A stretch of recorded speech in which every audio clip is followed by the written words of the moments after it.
CBS News Bay Area Afternoon Edition with Ann Mekovic. Right now on the afternoon edition, a show in the skies over Northern California. Flashes of lightning across the region. Thanks for joining us this Tuesday. While it can be fun to watch, there is some danger that comes with that lightning. CAL FIRE says about a dozen brush fires were sparked by lightning, including this one near Highway 4 west of the town of Copperopolis this morning. That is impacting both Stanislaus and Calaveras counties. Here, CAL FIRE says about 2 square miles have burned so far. Lightning also caught on camera near that fire as this photographer was driving into the area. Closer to home, we saw lightning here as well. This video taken along Highway 152 in Santa Clara, actually right along that Santa Clara County line at around 4 o'clock this morning. And we got some strikes on our tower cameras. This is from early this morning from our Mount Diablo camera in the East Bay and the Black Mountain camera in the South Bay. Plenty of activity there. Let's get right over to First Alert meteorologist Zoe Mintz. Are we finished with that? We are luckily mostly done with it. That was an awesome shot, though, from Diablo, where you can literally see the cloud-to-ground lightning. So we know that it likely reached the ground, although we're keeping our eyes on the Bay Area and CAL FIRE, and we haven't seen any in the Bay Area, at least, sparked from these lightning strikes. However, we're lucky in the Bay Area because look at the Central Valley. I promise you, early this morning, this was not nearly as lit up. This is CAL FIRE's website, and I think about 6 of these wildfires were sparked early this morning. I cannot guarantee it 100%, but I would say most likely 6 of these fires were started by lightning from that complex that moved through early this morning. So again, yes, those lightning strikes can be very dangerous, but here in the Bay Area, no wildfires right now. We are still keeping our eyes on the Picket Fire, but it is now, again, nearly 90% contained. So that is not going to be a big issue for us. And right now, as you can see, all of that activity is moved out of our hair. There might still be an isolated thunderstorm across the Central Valley, but again, we are not seeing all the ingredients that we saw early this morning. Early this morning, we saw relatively warm air near the ground. We saw atmospheric moisture in the mid-levels. We saw a trigger, and we saw instability. We are no longer seeing the trigger, the instability, or the moisture as that storm system is continuing to depart. But what you do notice is a lot more fog and cooler air working its way in. I'll break down the details on how foggy and cool it's going to get through later this week, coming up in my full forecast. And back to you. Thank you, Zoe. A federal judge in San Francisco has delivered a major victory for Governor Gavin Newsom and the state of California. That judge ruled that President Trump broke the law by deploying military troops to Los Angeles during the summer's immigration crackdown. Judge Charles Breyer found that President Trump violated the law that prohibits the U.S. military from performing police duties on American soil. The court said armed troops, including the National Guard and Marines, were used to set up blockades, control crowds, and assist federal agents during those immigration raids in Los Angeles. The Trump administration argued that the troops were merely providing security for federal officers, not enforcing laws. But the judge rejected that claim, although the judge declined to order the remaining troops' immediate withdrawal. That ruling is seen as dealing a blow to the Trump administration's policy. Governor Newsom didn't call in the military because the military was not needed. Instead, Trump pulled National Guards members away from very real, very vital roles, fighting wildfires, tackling the fentanyl crisis, and more. A complete and total disrespect to their service and critical responsibilities. Right now, 2,300 National Guard troops are armed and deployed in Washington, D.C., where the president has direct legal control, though by law they cannot perform any law enforcement duties themselves. And the Homeland Security Secretary says a greater federal presence is now coming to Chicago, starting with immigration raids. Chicago's mayor is directing the city's police department not to collaborate with military personnel. Today, San Francisco city supervisors voting on a resolution to try to help immigrants living under temporary protected status, or TPS. The Trump administration wants to end TPS for thousands of people from Honduras, Nepal, Nicaragua, Venezuela, and Haiti.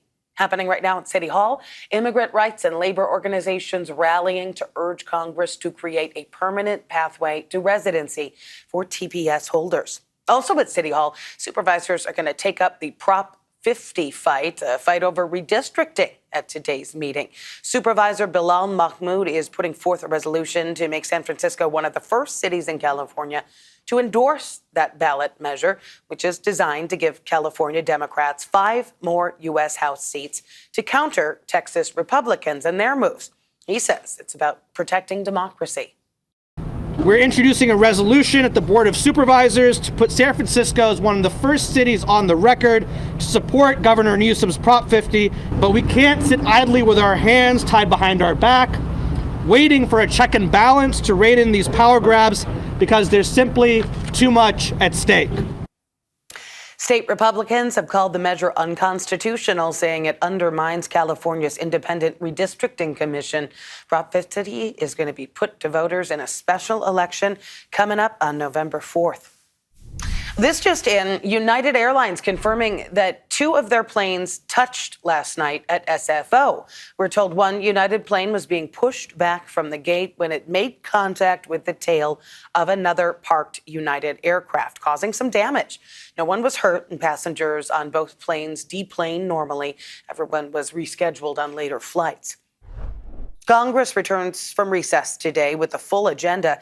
U.S. lawmakers already facing a September 30th funding deadline to avoid a government shutdown. And Democratic leaders are calling for a bipartisan meeting and accusing Republicans of threatening to go it alone. There is a bipartisan push for more information and transparency around convicted sex offender Jeffrey Epstein and co-conspirator Ghislaine Maxwell. Today, the House Oversight Committee is set to meet privately with survivors, and tomorrow, Kentucky Congressman Thomas Massie and South Bay Congressman Ro Khanna going to hold a news conference with victims as they push for a bill requiring the Justice Department to release all documents related to the case. They will be telling their story, and they will be saying clearly to the American public that they want the release of the Epstein files for full closure on this matter. And following the Trump administration's shakeup at the CDC, there are also calls from both Republicans and Democrats for oversight and answers. A New York Times op-ed from 9 former CDC directors and acting directors accused Health and Human Services Secretary Robert F. Kennedy Jr. of endangering public health. They pointed to recent cuts at the agency and changes in vaccine policy. Still ahead here at noon and streaming on CBS News Bay Area. We're going to look at some of the changes for Muni riders this week, how they are aimed at helping students. And we're going to take you to a new health center that is part of a community effort to revitalize East San Jose.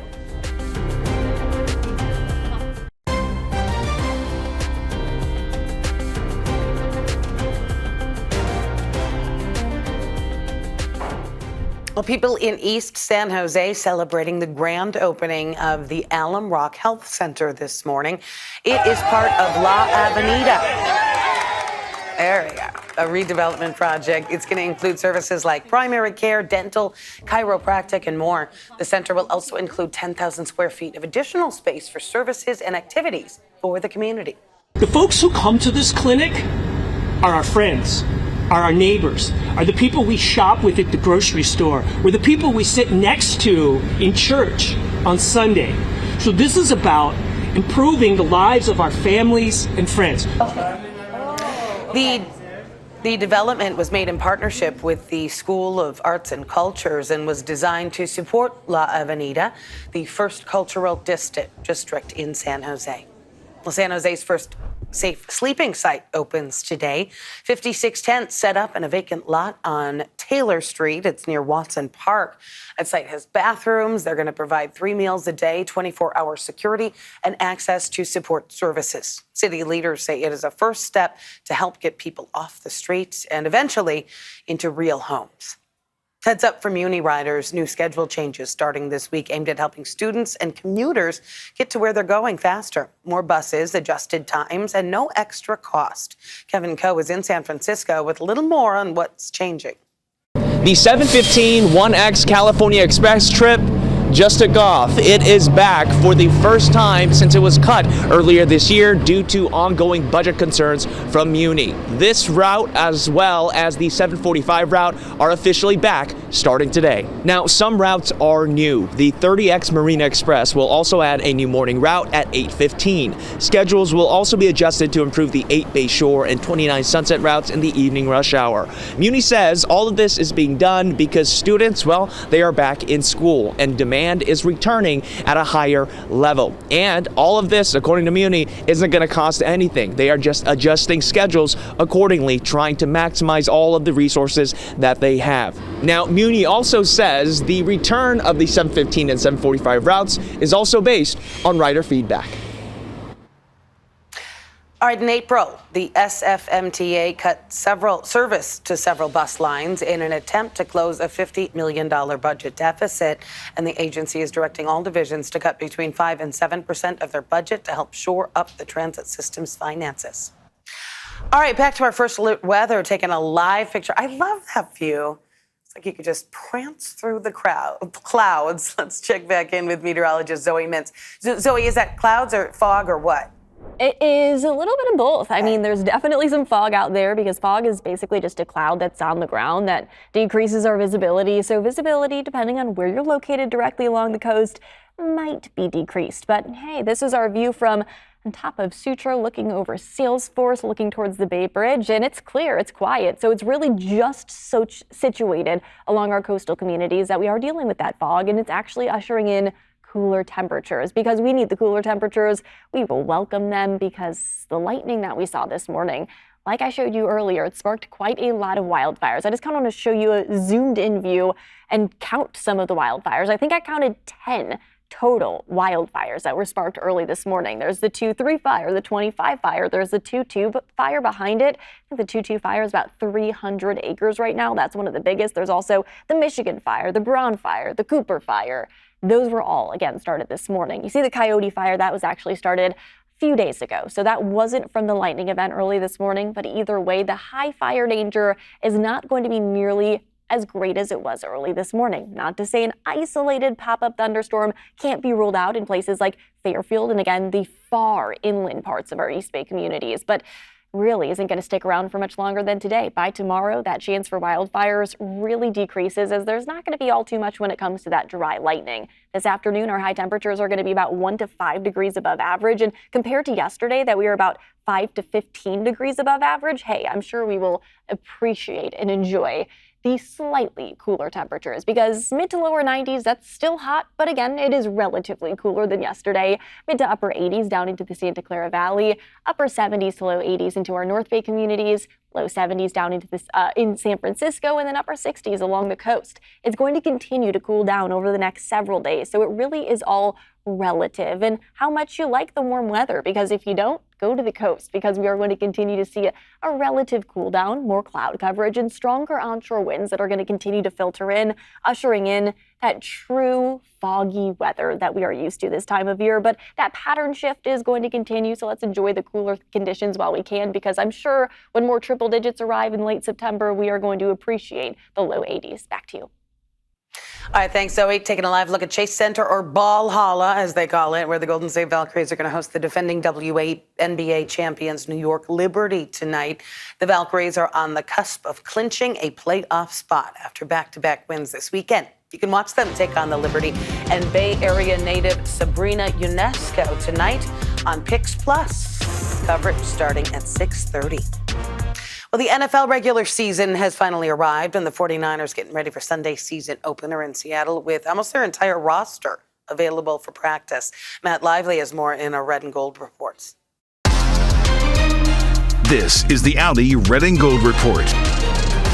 For the first time in more than a month, Jauan Jennings returned to the 49ers practice field, signaling a potential return just in time for their Week 1 game in Seattle. He's my favorite player on the team. What he does in the run game is just like, we just love him as an O-line, and obviously, like as a receiver catching the ball, he's one of the best in the league too. Is JJ an honorary member of the O-line? Yeah, 100%. Jennings dealt with a calf injury throughout training camp and reportedly asked for more money after requesting a trade this offseason. I think everybody in their career gonna have, a standoff or a battle of some sort. Obviously, Jauan is a hell of a player, one of our best players on the team, so having him out there is really important. But the business, there's a business side to it, so you let it work out. Jordan Watkins was the only player absent from practice on the 53-man roster. With the offense now looking healthy, it has Dom Pooney excited for what's to come. I'm super excited. Obviously, we didn't have Christian for 4 games last year. Being with him in the Tampa game, I think that was his first game back. It just showed me what our offense can be with him, so I'm super excited. While Jennings didn't address the media on Monday, he is expected to talk at his locker later this week. Still ahead, a new fashion leader who's now going to help run the show at Vogue. OpenAI rolling out some new mental health guardrails for ChatGPT. The company says you will find many of them on the app by the end of the year. In a blog post today, OpenAI says the company is already working to make it easier for people in crisis, as well as teens, to reach emergency services and get expert help. It also says it is adding more protections for teens. Last week, the parents of an Orange County teen who took his own life sued OpenAI over his death, claiming that ChatGPT helped him explore suicide methods. Taking a check on Wall Street right now. It's been a bit of a rough day. The Dow is down more than 300 points right now. Part of the sell-off is attributed to some worries over tariffs. Big changes at Vogue, but the queen of fashion not stepping aside just yet. Anna Wintour has tapped Chloe Malle as her successor to run day-to-day operation of the U.S. edition. Wintour is going to keep her roles at Condé Nast, while Malle, who is the daughter of actress Candice Bergen and the late director Louis Malle, steps up. She joined Vogue in 2011, most recently led Vogue.com, and takes over just in time for New York Fashion Week. Coming up, what keeps you up at night? We're going to take a look at a new study on sleep and how not to lose too much of it. A new survey looking at what people worry about while we toss and turn and lose sleep. And you can probably guess one of them is money. Things for school, education, health, food, everything is so expensive. Finances, work, and job security, all three of the top stresses at bedtime, according to a new survey from the American Academy of Sleep Medicine. Also, people are losing sleep over political concerns.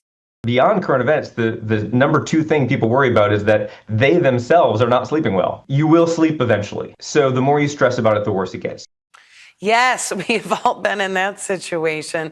Doctors say that exercise can lower your stress, but avoid vigorous activity close to bedtime. And they also recommend unplugging at least an hour before bed. Also setting aside time during the day to process all of the heavy things on your mind.